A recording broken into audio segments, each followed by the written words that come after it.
Change हुआ। इन्होंने कहा हमारा पहला त्योहार जो है वो तो छोटी तीज है। पहला त्योहार कौन सा है? छोटी तीज। छोटी तीज को हम तो पहला त्योहार मानते हैं। तो हमने पूछा सर ये छोटी तीज कब आती है? तो हमने कहा कि ऐसे ऐसे चैत्र, वैशाख, ज्येष्ठ, आषाढ़, श्रावण एक महीना आएगा 5, ठीक है। फिर श्रावण में कृष्ण पक्ष आएगा, हाँ ठीक है, उसमें कुछ भी नहीं। फिर आएगा शुक्ल, कि ठीक, ब्राइट। फिर उसके 1 तारीख, 2 तारीख और 3 तारीख तीज है। हिंदी में लिखो तो तृतीया, अंग्रेजी में लिखो तो third bright day of Shravana.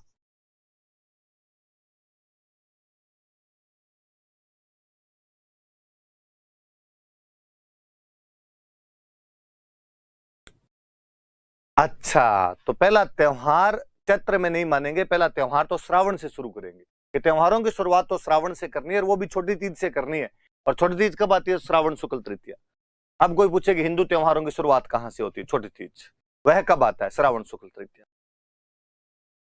या कोई पूछ ले कि हिंदू त्योहारों में पहला त्योहार कौन सा है? छोटी तीज, वो कब आता है? तो श्रावण शुक्ल तृतीया। फिर अंतिम हमने कहा गणगौर। अंतिम त्योहार गणगौर है। गणगौर के बाद हम कहेंगे त्योहार खत्म हो जाए। और गणगौर कब आएगी? ये उस पहले महीने में आ जाएगी, चैत्र में आ जाएगी। ऐसे चैत्र आएगा, उसका शुक्ल पक्ष आएगा, उसकी जो तृतीया आएगी वो गणगौर है। दोनों में तृतीया है, दोनों में शुक्ल पक्ष में। जहां तृतीया है इसका मतलब पार्वती मां की पूजा हो रही है। जहां पर भी तीज बोले, तृतीया बोले, इसका मतलब पूजा किसकी कर रहे हैं? मां पार्वती की पूजा की जा रही है। ये बात भी याद रहे कि तृतीया या तीज का मतलब पार्वती है, तो इसका मतलब वहां पे पार्वती की पूजा की जा रही है। तो अच्छा, साल की शुरुआत भले ही चैत्र से होती हो, पर त्योहारों की शुरुआत तो श्रावण से करनी पड़ेगी आपको। उल्टा चैत्र में तो हमारे त्योहार खत्म हो जाएंगे। सर्किल ऐसे घूमेगा, त्योहारों वाला सर्किल ऐसे घूमेगा। मम्मी अक्सर कहती रहती है गांव में, तीज त्योहारा बावड़ी न लेडू भी गणगौर। तीज त्योहारा बावड़ी लेडू भी गणगौर। एक शब्द है इसमें बावड़ी।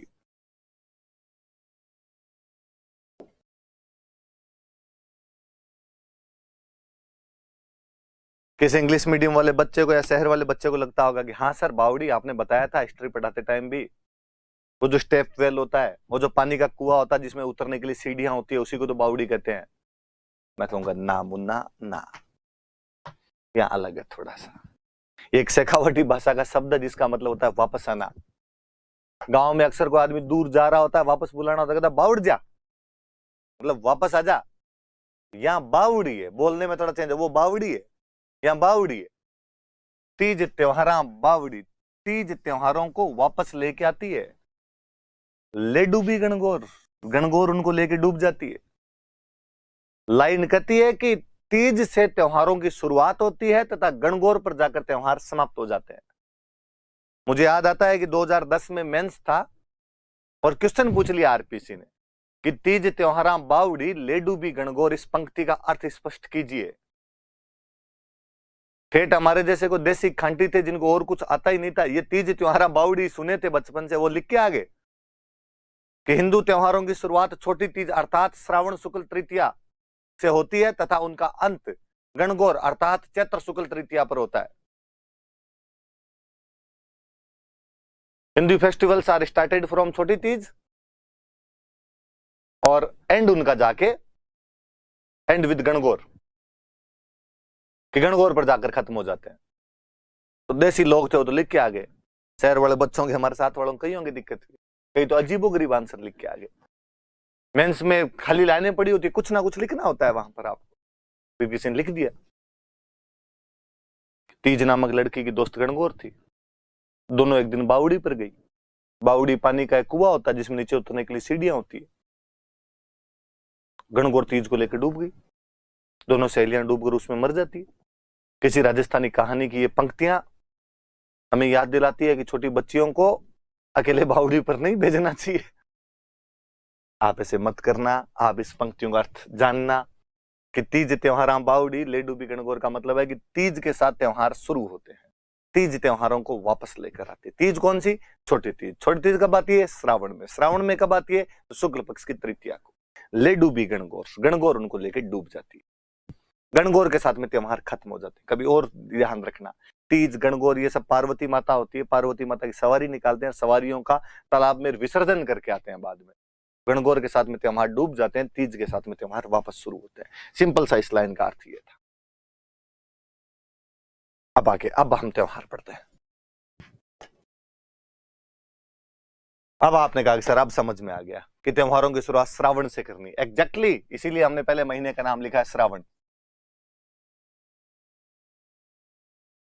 आपने कहा सर छोटी तीज से करनी है और वो शुक्ल पक्ष में आता है। हाँ, इसीलिए हमने कृष्ण पक्ष को खाली छोड़ रखा है कि बाद में देख लेंगे कृष्ण पक्ष में क्या आता है क्या नहीं आता है। एक बार तो त्योहारों की शुरुआत की जाए, और त्योहारों की शुरुआत कहां से की जाए? तो छोटी तीज से की जाए। इंग्लिश में भी एग्जैक्टली छोटी तीज लिखना है इसको, कोई स्मॉल थर्ड डे टाइप का कर मत लेना कुछ कि आपको लगे यार ये लिख देते हैं, नहीं छोटी तीज ही लिखा जाना चाहिए।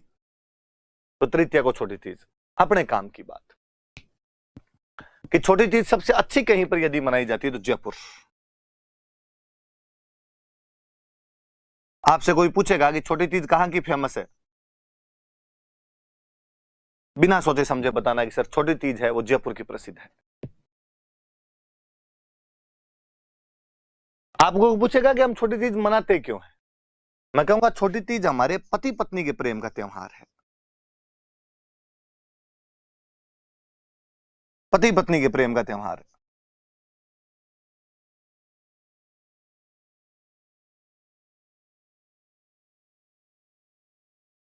Festival to celebrate couples love.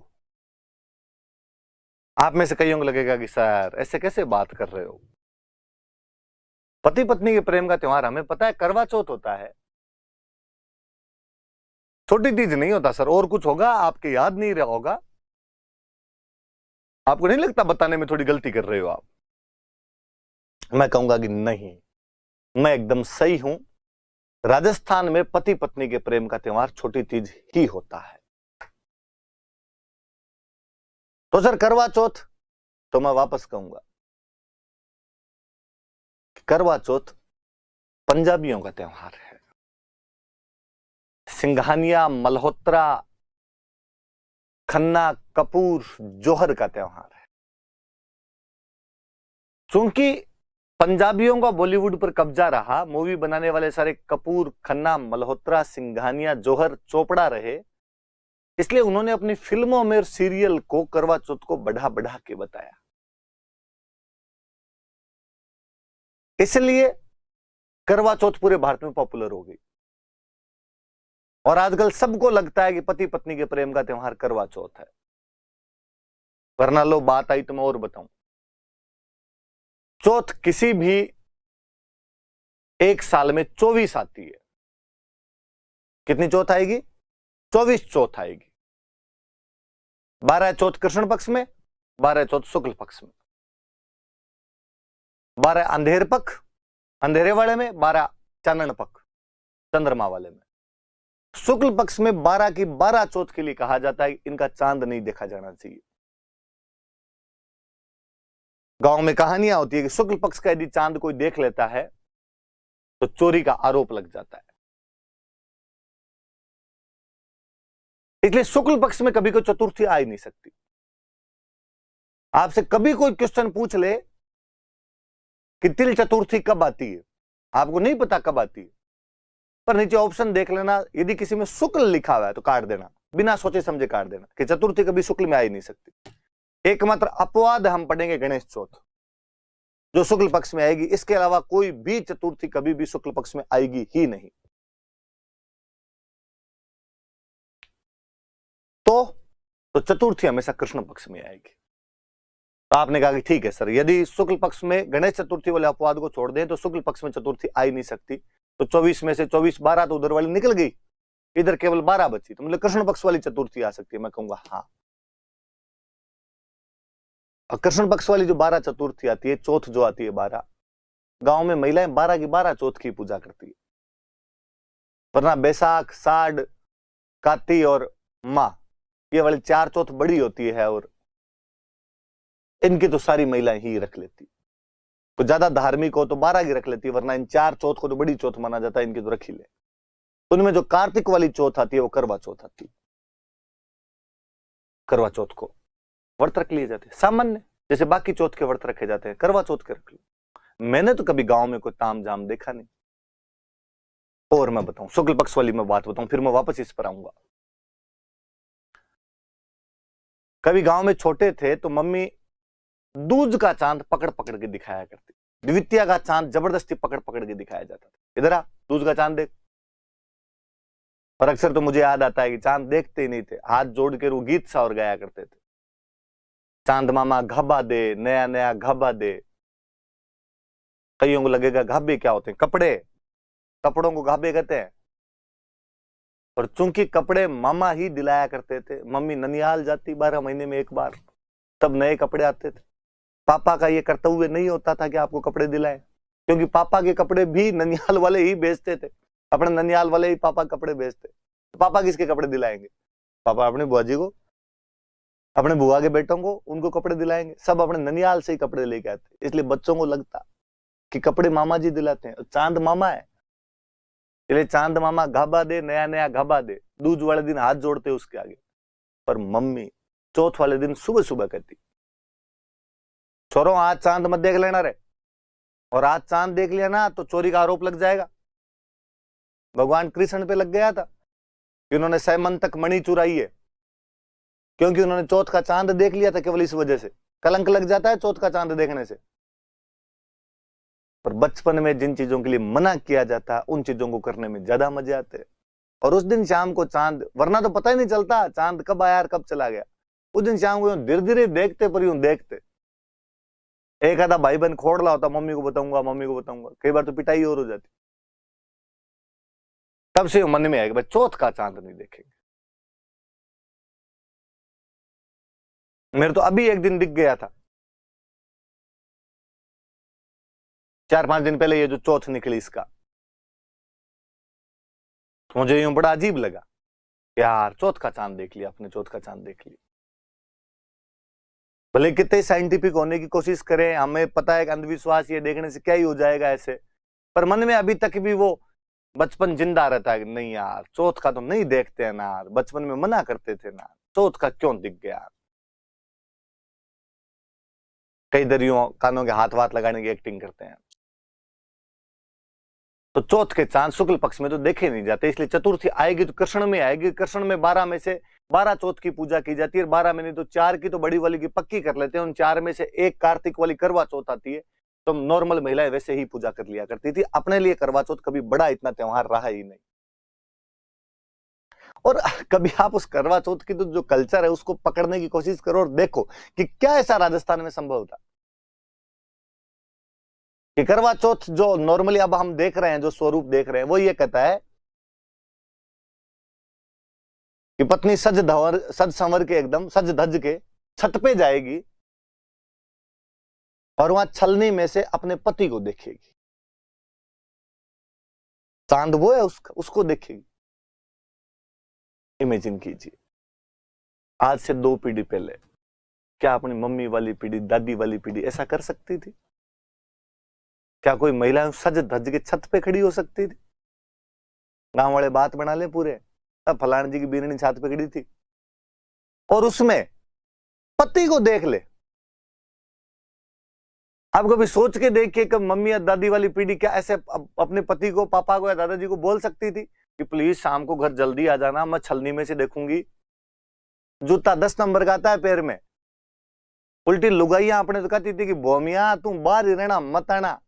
डाकियों से लगता था डर पहले, तो कोई पति को बुलाने वाली ये फीलिंग तो हुआ ही नहीं करती थी। अपने चौथ चांद देखा, शाम को रोटी खा ली, दिन में कहानी सुन लिया करते थे। एक कोई बाबू कहानी आती थी, बाबू कहानी सुना दिया करती थी।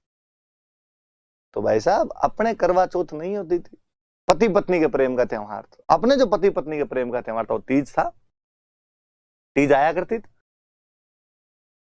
और कभी पुरानी राजस्थानी कहानियां सुनो आप, कहानियों में आएगा कि बंदे की शादी हुई और शादी होने के बाद बंदे को लगा यार 1 से 2 हो गए, कमाना चाहिए। इतने दिन तक तो निक में बैठे थे, बापू ढाबे पे खाना खा रहे थे, राजस्थान में आर्थिक संसाधनों की कमी, कमाने के लिए बाहर जाना पड़ेगा, बंदा बाहर जाता और बाहर जाने लगता तो पत्नी कहता कमाने के लिए बाहर जा रहा हूं, और पत्नी कहती कि मैं तो अभी आई हूं, अभी आप बाहर चले जाओगे ना, आपके बिना मेरा मन कैसे लगेगा।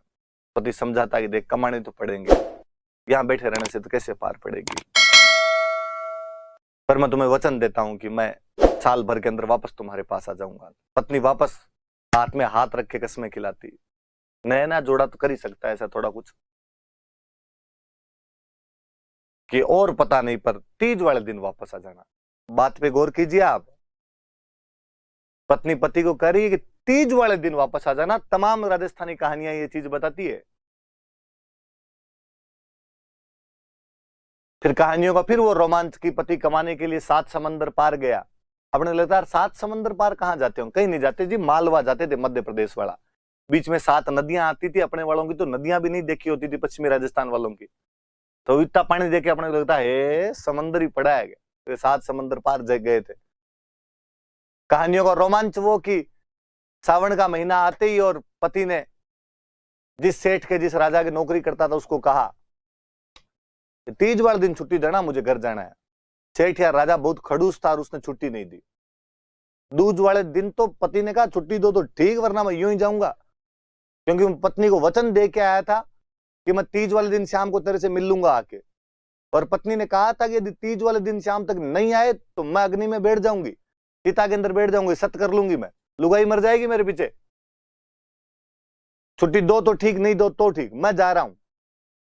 और पति अपना घोड़ा लेकर उन 7 समंदरों को लांघता हुआ रातों रात तीज वाले दिन शाम तक तो अपनी पत्नी के पास पहुंच जाया करता था। इतनी कठिनाइयां वो केवल तीज के त्योहार के लिए झेल रहा है, क्योंकि पति पत्नी के प्रेम का त्योहार तीज है। फिर मुझे लगता है कि ये जो करवा चौथ में जो सज धज है, ये सज धज भी तो हमारे उधर थी, तीज पे थी। तीज पे लहरिया उड़ा करते थे, लहरिया। और कितना महंगा आता होगा कि उस समय गीत बनाए हमने कि हमारे लहरिया 900 रुपया रोकड़ा सा, तब वो 900 रुपए केस के अंदर आता होगा। पर पत्नी ये विश करती होगी, मांगती होगी कि लाओ तो लहरिया ला के दो, महंगी वाली चीज ला के दो मुझे। मैं और इस बात पे आऊं कि आजकल आपके करवा चौथ का कंसेप्ट कहता है कि ये पति पत्नी के प्रेम का त्योहार और पति पत्नी को गिफ्ट देगा। ये हम जो गिफ्ट थे ये भी तीज पे दिया करते थे। हम तो थोड़े और फॉरवर्ड थे, हम मानते थे कि शादी छोड़ो, सगाई भी अपने आप में आधा विवाह होता है। और पहले गांव में ऐसे केस नहीं सुने जाते थे कि कोई सगाई टूट गई किसी की। नहीं साहब, सगाई हुई है तो 2 परिवारों के बीच के 7 जन्मों का बंधन है, इनके बीच का अटूट रिश्ता है। सगाई हो गई, शादी हुई नहीं, तीज आई। क्योंकि सगाई अपने आप में आधा विवाह है, तीज पति पत्नी के प्रेम का त्योहार है, तो पति पत्नी को गिफ्ट